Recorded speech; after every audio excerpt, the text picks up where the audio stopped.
तो यार मोरो की मांगा आ चुकी है जिसमें पहली बार हल्की सी एक झलक एंजल्स की पोटेंशियल की दे दी गई है और बीरस ऑफिशियली अर्थ पर आ चुका है और उसको सब पता लग गया है कि गोकू और वेजिटा क्या कर रहे हैं। लेकिन उससे पहले बात करते हैं सर्फ शार्क वीपीएन के बारे में। बहुत लोग मुझसे पूछते हैं कि भाई एक बात बता, जो तू ड्रैगन बॉल जी काकारोट और फाइटर जी जैसे गेम्स को डाउनलोड करता है वो कहां से करता है और कैसे करता है। देखो मैं पायरेटेड तरीका नहीं बताने वाला तुमको, ऐसा बताऊंगा जिसे तुम वीपीएन के जरिए उसको परचेस कर सकते हो लेकिन लीगली। सर्फ शार्क वीपीएन के जरिए आप उस कंट्री का स्टीम अकाउंट बना सकते हो जिस कंट्री में ये ड्रैगन बॉल जी काकारोट और फाइटर जी अवेलेबल है, जैसे कि यूएसए। और अगर आपके पास वीजा कार्ड है फॉर इंटरनेशनल पेमेंट तो स्टीम से बाकी आपको तो पता है गेम्स कैसे खरीदी जाती है और इसमें आपको 30 दिन का रिफंड पॉलिसी मिल जाता है। लाइक अगर आपका काम हो गया वीपीएन का 30 दिन के अंदर तो आपको अपना पूरा का पूरा रिफंड वापस मिल जाता है। और इसे आप इग्निटो मोड में भी सर्फ कर सकते हो। लाइक आप अपने पीछे क्या डेटा कंज्यूम कर रहे हो, कौन सी वेबसाइट पर जा रहे हो, उसका कोई ट्रेस नहीं रहता। आपकी प्राइवेसी का सर्फ शार्क में काफी ज्यादा ध्यान रखा गया है और सर्फ शार्क में आपको 24 आवर का कस्टमर सपोर्ट भी मिल जाता है अगर आपको कोई टेक्निकल इशू आता है तो। और इसमें अच्छे से अच्छे फीचर्स भी हैं जैसे multi hop, white lister, clean web, kill switch और नो बॉर्डर मोड। और सर्फ शार्क अपनी क्वालिटी के लिए बेहतर जाना जाता है। तो जाओ अगर आपको बाहर के गेम्स खेलने हैं और सर्फ शार्क वीपीएन की जरूरत है तो इसको इस्तेमाल करो। लिंक इसका मैंने अपने डिस्क्रिप्शन बॉक्स में डाल दिया हूँ। तो अब आते हैं मेन मुद्दे पर। कहानी शुरू होती है मीरस और जैको से। मीरस मोरो के सामने खड़ा होता है। जैको कहता है, मीरस क्या तुम मुझे बता सकते हो तुम इतने दिनों से कहाँ थे? मैं माफी मांगता हूँ एजेंट जैको, मैं अपनी कुछ और जिम्मेदारियों में उलझा हुआ था। मोरो दोनों की बात सिर्फ खड़ा होकर सुनता रहता है कि बड़बड़ाने दो इनको। जैको मीरस से कहता है कि तुम नहीं जानते लेकिन तुम्हारे आने से कुछ देर पहले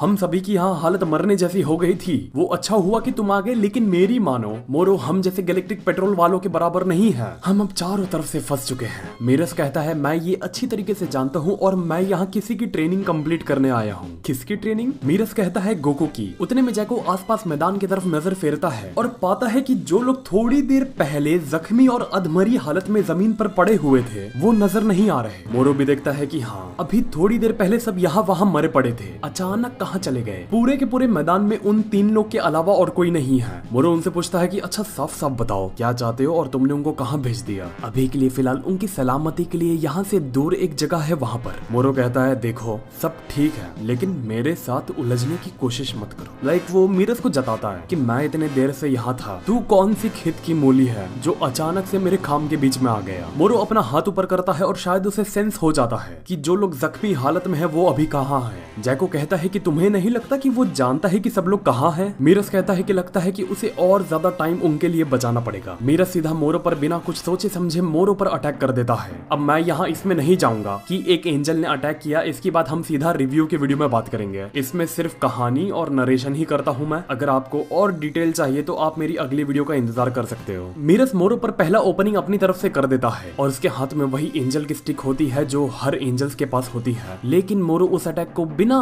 कोई दिक्कत के काउंटर कर लेता है। मोरो मीरस से वही लड़ने के बीच में एक बात पूछता है कि मुझे एक बात का शक है कि तुम सबके तरह नहीं हो, तुम वो चीज नहीं हो जो तुम दिखाने की कोशिश कर रहे हो। और ये बात का क्या पता, मुझे पहले से ही इस बात का तुमको लेके अंदाजा हो चुका था। यहाँ तक कि ये ट्रांसलेशन और स्लैंग का मतलब निकालेंगे। मोरो का सीधा मतलब ये है कि तुम जितने भी लोग मौजूदा वक्त में हैं उनके तरह नहीं हो, तुम कोई ऐसे शख्स हो जिनका गॉड्स और एंजल से बहुत ज्यादा मतलब अच्छा कनेक्शन है और जो उस पावर को संभाल के रखते हैं। मुझे तुम उनमें से लगते हो। मीरस मोरो के सभी सवाल को मुस्कुरा के टाल देता है और अपनी एंजल्स की स्टिक से वो मोरो के बाद एक के ऊपर एक अटैक किया जाता है। हम देख सकते हैं मोरो काफी ज्यादा डिफेंस में है ना कि ऑफेंस में। वो उसके सभी अटैक को या तो डॉज कर रहा है या तो उसको हाथ से अपने रोक रहा है। मीरस भी इंतजार करता है कि सिर्फ ये एक गलत कदम उठाए, फिर इसको मैं अच्छी तरीके से लपेटता हूँ और मीरस को वो मौका मिल जाता है। मोरो तय करता है कि अब उसे डिफेंस से सीधा ऑफेंस में जाना है और यही वो पहली भूल करता है। मीरस वो रॉड पर अपना सारा बैलेंस बना के रखता है और जैसे ही मोरो उसके सामने आता है वो अपने एंजल रॉड पर कोई बटन को क्लिक करता है जिससे वो रॉड नॉर्मल साइज से बड़ी साइज में कन्वर्ट हो जाती है बहुत ज्यादा फोर्स में। वो इम्पैक्ट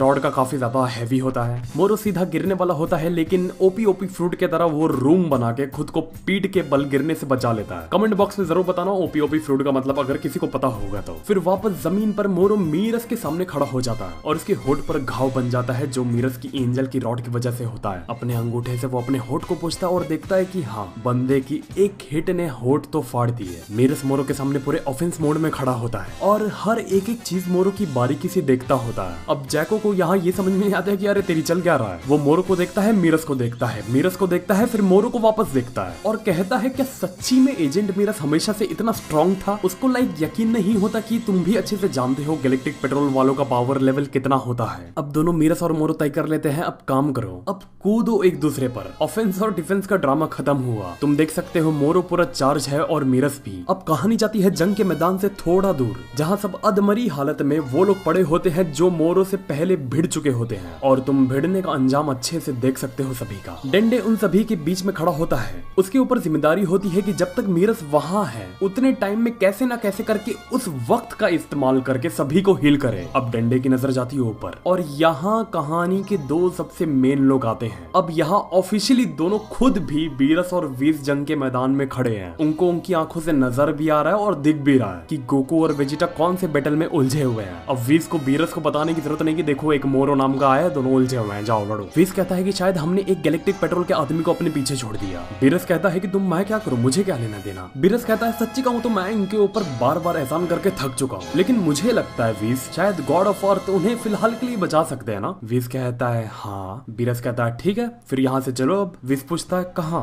वीरस कहता है बुल्मा के यहाँ। तुमने कहा हम यहाँ इसलिए आए हैं क्योंकि हम यहाँ आके डिलीशियस रेसिपी खा पाए, और वैसे तुमको ये बताऊं तो यही वजह थी जिसकी वजह से मैंने इनके जैसे गधों के लिए इतना एहसान किया। हाँ आपकी बात सही है, चलो फिर चलते हैं यहाँ से। वीस मुझे लगता है कि हम कुछ भूल रहे हैं, मीरस कहाँ है? वीस थोड़ा बात को हल्के में लेता है और बोलता है कि जाने दो, उसका फेस पढ़ के मैं बता सकता हूँ कि वो जानता है कुछ तो है, लेकिन वो क्या पता कुछ तो बात दबा रहा है। वो कहता है क्या पता शायद वो हमसे अलग हो चुका हो, कोई दिक्कत की बात नहीं लगती मुझे अगर वो हमारे अभी साथ भी नहीं है तो। अब शायद यहाँ वीरस ये कहता है कि चलो अच्छा हुआ हमारे साथ नहीं है, कम से कम हम और ज्यादा बुल्मा के यहाँ जाके खा पाएंगे। एक खाने वाले का मुंह तो कम हुआ। मुझे कोट मत करना, लेकिन ये स्लैंग का मतलब शायद यही मुझे लगता है। कहानी जाती है डेंडे की तरफ। डेंडे कोशिश करता है कि गोकू के गहरे जख्मों को भरने की। गुहान पूछता है कि डेंडे क्या तुम्हें लगता है कि इनका जिंदा बचने का कोई चांस है? डेंडे कहता है कहना मुश्किल है गुहान, लेकिन जख्म काफी ज्यादा गहरा है और गोकू की अब गॉड लेवल पर जा चुकी है, जिसकी वजह से हील करने के लिए उसे और ज्यादा वक्त लग रहा है। लेकिन तुम्हारे केस में ऐसा नहीं है, मैं तुम्हें देखते देखते हील कर दूंगा। अभी काम करो, मुझ पर ध्यान मत दो, डैड, पिकलो और वेजिटा का ध्यान दो। अब गोकू अचानक में उसको झटका लगता है अंदर से और सीधा वो उठ के बैठ जाता है। डेंडे गुहान खुश किए तो काफी कम वक्त में हो गया और गोकू का जख्म वापस से पूरी तरीके से भर चुका होता है। गोकू भी हाथ फेर के देखता है उस जख्म पर और पाता है कि वो गहरा जख्म अब पूरी तरीके से भर चुका है। बहुत बढ़िया, मुझे लगता है कि तुम हील हो चुके हो। डेंडे हाँ, मोरो किधर है? वो अभी एंजल के साथ जंग के मैदान में है। जंग का मैदान? तुम्हारा कहने का ये मतलब तो नहीं? मीरस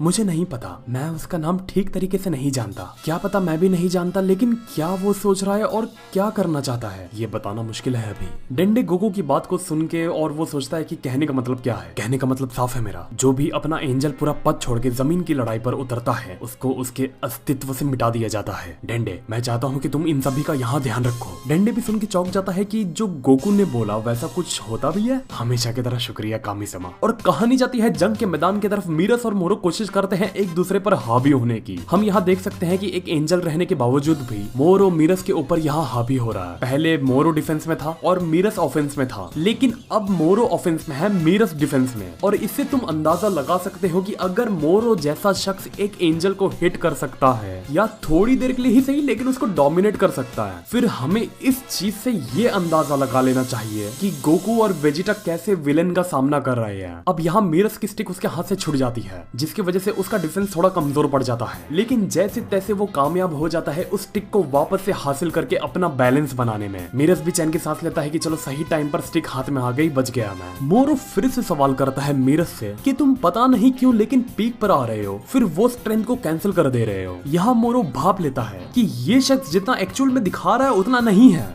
ये अगर चाहे तो बहुत कुछ करके दिखा सकता है, लेकिन हर वक्त ये करने जाता है लेकिन खुद को रोक रहा है। मोरो कहता है मैं ये समझ नहीं पा रहा कि तुम ये क्यों कर रहे हो और उस रॉड पर तुम इतना ज्यादा निर्भर क्यों हो। उसका सीधा ये कहने का मतलब होता है कि देखो मैं जानता हूँ तुम कौन हो, छुपाने की कोई जरूरत नहीं, लेकिन तुम्हारे जैसा शख्स ये मामूली सी छड़ी का क्यों इस्तेमाल कर रहा है। मीरस को पीछे से आवाज आती है गोकू की। गोकू गोकू वापस से जंग के मैदान में उतर जाता है। वो भी गोकू को देखकर खुश हो जाता है कि चलो आ गया गोकू। और मोरू चौंक जाता है कि जो शख्स थोड़ी देर पहले अधमरा था वो वापस से कैसे आ गया जंग के मैदान में। गोकू सीधा उतर के मीरस को कहता है, मीरस बस अब तुमको यहाँ रुक जाना चाहिए, अगर तुम इसी तरह ये जारी रखोगे तो तुम धीरे धीरे गायब हो जाओगे। मीरस कहता है, मुझे लगता है अभी ऐसा कुछ नहीं हो रहा, अभी के लिए फिलहाल के लिए तो मैं एकदम ठीक हूँ। गोकू कहता है, काम करो, पीछे हटो, मेरी बारी है। और फिर से गोकू खुद को अल्ट्रा इंस्टिंक्ट के फॉर्म में ट्रांसफॉर्म कर लेता है। क्या तुमको उस नामेकियन की एबिलिटीज ने बचाया? और यहाँ तुम देख सकते हो गोकू का पहला ही अटैक मोरू की गर्दन पर जाके लगता है और मोरू को घंटा फर्क नहीं पड़ता, वो बिना देखे अल्ट्रा इंस्टिंक्ट के उस अटैक को डॉज कर देता है। इसे तुम ये देख सकते हो उसके सेंस कितने ज्यादा एक्टिव रहते हैं और मूवमेंट्स को कितना ज्यादा इजीली वो प्रेडिक्ट कर सकता है। वो अटैक डॉज होने के बाद भी गोकू एक के बाद एक लगातार अटैक पर अटैक किया जाता है, लेकिन हर अटैक उसका मोरू ऐसे डॉज करता है जैसे कि मोरू विलन नहीं एंजल हो। अब दूर से बीरस और विस को उड़ते उड़ते एहसास हो जाता है कि गोकू और मोरू के बीच में फिर से जंग चालू हो चुकी है। विस कहता है गोकू वापस से अपने साइन फॉर्म में मोरू के साथ जंग के मैदान में उतर चुका है। बीरस पूछता है, फिर क्या लगता है कौन जीतेगा? बताना काफी ज्यादा मुश्किल है। कहने का उसका मतलब यही रहता है कि उसे उम्मीद नहीं है कि गोकू जीत पाएगा। कहानी जाती है फिर गोकू और मीरस और मोरू की तरफ। अल्ट्रा इंस्टिंक्ट में जाने के बाद भी गोकू का कुछ फायदा नहीं होता, वो वैसे ही मोरू से हिट पर हिट लेता रहता है। समझ लो कि वो ऐसा ही हिट लेता है अल्ट्रा इंस्टिंक्ट में जैसे जिरन ने ब्लू फॉर्म को धोया था टूर्नामेंट ऑफ पावर में। अब मीरस उसे संभालता है कि वापस से ज्यादा डैमेज ना लेके बैठे। वो गोकू को स्लो डाउन कर देता है जिससे एक जगह थम जाए, नहीं रोकता तो किसी चट्टान में दफना होके पड़ा रहता। और अब तुम कहोगे ये सब क्यों कहता है, तो इसलिए बताता हूँ जिससे तुम अपने दिमाग में वो चीज करने का मतलब भी समझ सको और एक अच्छा मांगा एनिमेशन अपने दिमाग में उसका विजुअल बना सको। इसी बात पर कर दो 40,000 लाइक। स्लो डाउन होने के बाद गोकू मीरस को शुक्रिया कहता है। मोरू गोकू को देखकर हंस के कहता है और मीरस को टॉन्ट मारता है कि ये जो शख्स है ना जो अभी अभी वापस आया है, इसको पहले से ही एक बार मैं अच्छे से जमीन चटा चुका हूँ, तुमको लगता भी है ये बार वो आया है तो कुछ अलग कर देगा?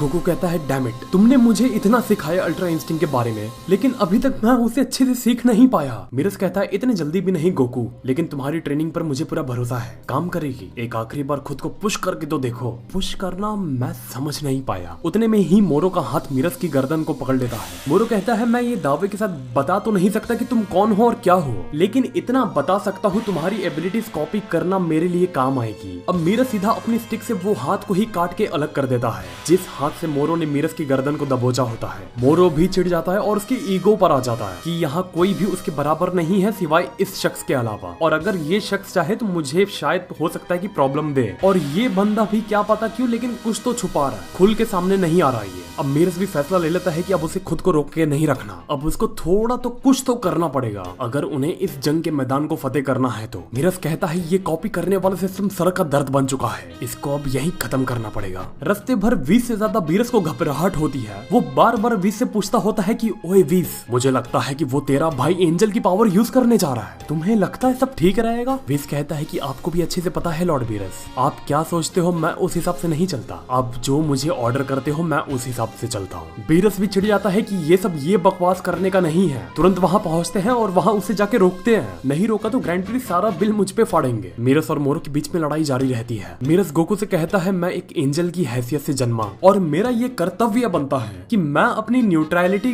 गुड और इविल में बनाए रखूं। सीधा यही कहता है, वो उसके सामने कुछ अच्छा हो या बुरा, लेकिन उसे अलाउड में नहीं कि वो बीच में आके पड़ जाए। अब मीरस का यहाँ धीरे धीरे कंट्रोल उस पर से हटने लगता है और मोरू को सीधा वो अपनी एंजल्स की पावर के जरिए पैरालाइज कर देता है। मोरू की दोनों हथेली खुली रहती है जिससे वो किसी की भी गर्दन को दबोचकर अपने को उसकी तरह बना लेता है। मीरस सीधा वही रॉड से मोरू की हथेली में जो सील होती है जो एबिलिटीज कॉपी करने में काम करती है, अपने रॉड की नोक से मोरू को पैरालाइज करके अपनी एंजल की पावर्स के जरिए वो सील को फोड़ देता है और फोड़ के फौरन वापस से वहां से पीछे हट जाता है और कहता है, तो गोकू इतना समझ जाओ, यूनिवर्स के लोग मर जाए तबाह हो जाए, मेरा काम सिर्फ इतना ही है कि मैं उस चीज को बैठ के देखूं। मोरू भी उड़ता है और उसके हाथ की वो कॉपी करने वाली सील टूट चुकी होती है और उसको मीरस ने पैरालाइज कर दिया होता है, जिसको वो कहता है कि तुम क्या हो, कौन हो तुम जो ऐसी ऐसी बड़ी सीलिंग टेक्निक को वो भी मुझ पर।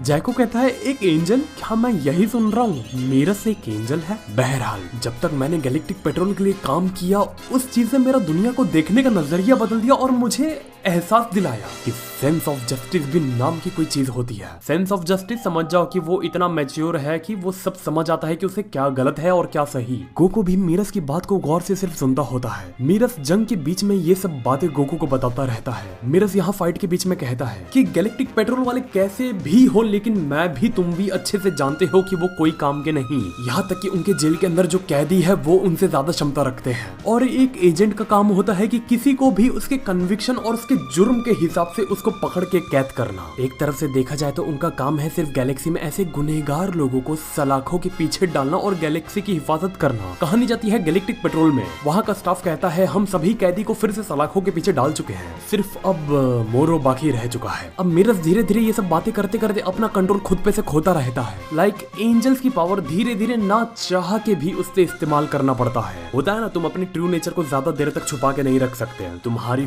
फितरत एंजल वाली ही है, तो वो फितरत अपने आप बाहर आने लगती है उसकी। और अपनी एंजल की पावर का पूरा फायदा उठा के मीरस मोरो के हाथ की दूसरी कॉपी करने वाली सील को भी फोड़ देता है। मोरो भी थोड़ा हक्का पक्का हो जाता है कि अचानक से कुछ ज्यादा ही नहीं होने लगा। मीरस कहता है कि उन एजेंट्स को उनका काम करते देख मुझे एहसास हुआ कि गैलेक्सी में शांति बनाए रखने के लिए शायद मुझे भी कुछ करना चाहिए। अब मीरस ये बात कहते कहते उसका शरीर ट्रांसपेरेंट होने लगता है। गोकू जय को परेशान हो जाते हैं और कहते हैं मीरस तुमको देखकर लगता है कि तुम पूरी तरीके से दिख नहीं रहे हो। मेरी बात सुनो गोकू, शायद तुमसे मिलने के बाद और तुम्हारे लोगों से मिलने के बाद इसने अब मेरे अंदर के एहसास को यकीन में बदल दिया। मीरस अभी नहीं, जो भी तुम्हारे दिमाग में चल रहा है सब भूल जाओ। इसके बाद जो भी होगा वो आखिरी होगा। मीरस आखिरी बार पूरा खुद को चार्ज कर लेता है। एंजल्स की पावर जिनको किस्मत वाले भी चाह के नसीब नहीं कर पाते, उस पावर को मैं कहूँ तो मीरस को एहसास हो जाता है कि एंजल्स और उन लोगों को कितनी गंदी तरीके से ब्रेन वॉश करके रखा गया है। उनके सामने इंसानियत का कत्ल हो जाए, बेकसूर लोग, मासूम लोग अपनी उनकी आंखों के सामने जान गवा बैठे, तो वो एंजल नहीं, वो भी मुजरिम ही कहलाते हैं। नहीं तो कहते हैं एक मासूम का मरना पूरी इंसानियत के मरने के बराबर है। मेरे ख्याल से मीरस के अंदर अब यही सब फीलिंग्स आ जाती है। बीरस और वीस देखते रहते हैं। बीरस कहता है उसकी बॉडी मिटने लगी है, शायद हम थोड़ा लेट हो चुके हैं। तुमने मीरस को ऐसे कैसे ही छोड़ दिया, ये जान के भी ऐसा होने वाला है। कौन, मैं? नहीं तो। मीरस अब तय कर लेता है कि उसे हाथ में और देर तक चूड़ियां पहन के इंसानियत का कत्ल नहीं देखना। जो गलत वो गलत, जो सही वो सही। मोरो पूछता है कौन हो तुम, क्या हो तुम? पूरे एंजल कोड को तोड़कर, एंजल के सबसे बड़े कोड को तोड़कर, अपने सेंस ऑफ जस्टिस को इस्तेमाल करके मीरस मोरो पर एक आखिरी वार करने बढ़ पड़ता है। गोकू वगैरह सब उसको नीचे से मना करते हैं कि मीरस कोई जरूरत नहीं है, तुम उस चीज के लिए नहीं बने हो, तुम जो अभी करने जा रहे हो वो मुझ पर छोड़ दो। मीरस के कानों तक सारी बात गोकू जाती है, लेकिन उसके दिमाग में गोकू की एक बात चलती होती है। वैसे ये बताओ गोकू, तुमने ये यूनिवर्स को बहुत बार बचाया है ना? हाँ, शायद मैं ज्यादा नहीं सोचता इस बारे में। समझ लो ये सिर्फ वो लोग के लिए होता है जो काफी स्ट्रांग होते हैं और जो विलन का रूप ले लेते हैं। हाँ मुझे पता है, तुमने हमेशा से सबको बख्शा है, किसी को कभी तुमने जान से मारना सही नहीं समझा। ऐसा क्यों? गोकू कहता है क्योंकि उनके बचने के बाद अगर वो वापस भी आ गए अपने को स्ट्रांग करके और ऐसी बुरी हरकत करें तो मैं फिर से उनसे फाइट करूं और उनके साथ तब तक लड़ता रहूं जब तक वो अच्छे के साइड में नहीं आ जाते। शायद अब तुम मुझे हर चीज का ज्यादा क्रेडिट दे रहे हो, मैं ये क्रेडिट के लिए नहीं करता। मेरे ख्याल से लड़ना काफी ज्यादा एक्साइटिंग होता है, राइट? एक्साइटिंग? पर कैसे?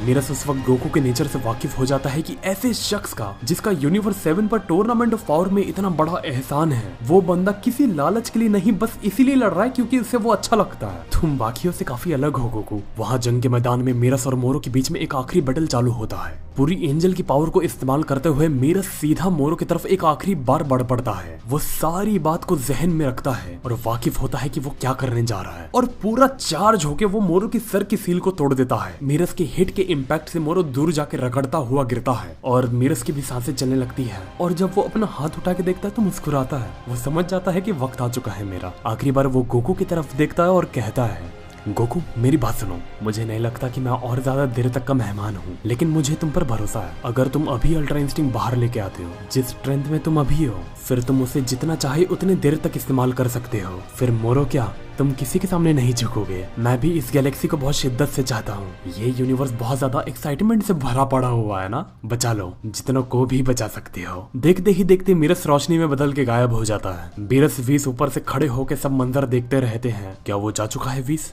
हाँ शायद। भाई था मेरा, लेकिन थोड़ा अजीब था। गोकू अब पूरा सर झुकाकर एकदम खामोशी से खड़ा होता है, हाथ पैर अपने ढीले छोड़ देता है। उसको एहसास और यकीन नहीं होता कि मीरस ने उसके लिए खुद को सेक्रीफाइस कर दिया, जिसको वो कह कह रहा था कि मत लड़ो, तुम मिट जाएगा, नहीं रहेगा। उसने अपनी जान की परवाह के बगैर अपने को कुर्बान कर दिया। अब इसके आगे तुम सब जानते हो, गोकू अगर सीरियस हो गया तो क्या होगा आगे। मेरी उम्मीद है अब आप लोग भी मुझे इजाजत दीजिए कि मैंने अपनी ड्यूटी अच्छी तरीके से नरेशन करके निभा दिया हो सके तो बताओ यार नरेशन कैसा लगा मेरा। कहानी के बारे में और डिटेल में बात करेंगे आने वाली वीडियो में। और आज संकेत सर वगैरह नहीं आ पाए, माफ करना, वो जल्दी आएंगे, जरूर आएंगे 25 तारीख को स्पेशल वीडियो में, तो वो देखना भूलना मत, याद रखो। अगर आपको ये वीडियो पसंद आई तो बताओ यार वीडियो लाइक करके। और मुझे ये भी बताओ यार, मुझे तुमसे जानना है कि मैं अपने नरेशन को ठीक तरीके से आप लोगों के सामने पेश कर पा रहा हूँ कि नहीं। लाइक जो मेरी लाइंस जो होती है, क्योंकि मैं मतलब डायरेक्ट कभी कभी स्लैंग चेंज कर देता हूँ जिससे वो थोड़ा ज्यादा अच्छा साउंड करे और मतलब थोड़ा फीलिंग दे वो सुनने में। तो इसलिए यार हमारे चैनल को सब्सक्राइब करो। आप जितना सपोर्ट करोगे चैनल की क्वालिटी हम उतना ही ज्यादा अच्छी कर पाएंगे। आप सपोर्ट नहीं करोगे तो फिर कैसे चलेगा यार। और इंस्टाग्राम पर आप जाके हमें फॉलो कर सकते हो, लिंक मैंने डिस्क्रिप्शन बॉक्स में डाल दिया हो। तो मिलते हैं फिर अगली वीडियो में एक और नए टॉपिक के साथ। तो नमस्ते, खुदाफिज, सत श्री अकाल एंड गुड बाय।